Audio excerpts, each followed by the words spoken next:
Selain menggelar olah TKP, tim Lab 4 Polda Sulawesi Selatan juga menghadirkan 4 orang saksi, diantaranya penjual kopi, petugas listrik hingga pihak PD Pasar Makassar Raya.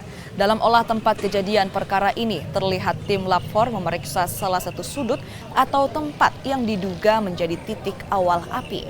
Setelah melakukan olah tempat kejadian perkara selama beberapa jam, tim Lab 4 turut membawa sejumlah sampel barang bukti. Adapun hasil olah TKP diperkirakan baru akan selesai 1 hingga 2 pekan mendatang. Saya bersama tim sudah melakukan olah TKP, kemudian sudah mengambil beberapa sampel barang bukti. Di antaranya adalah abu arang, kemudian sisa kain dan kertas yang terbakar. Kemudian kami bawa ke kantor untuk dilakukan pemeriksaan secara laboratoris kriminalistik. Kemudian nanti setelah selesai dilakukan pemeriksaan, tentunya kami akan punya kewajiban untuk membuat berita acara pemeriksaan yang akan kami kirimkan kepada Kapolres Pelabuhan. Nanti hasilnya saya kirimkan kepada Kapolres Pelabuhan.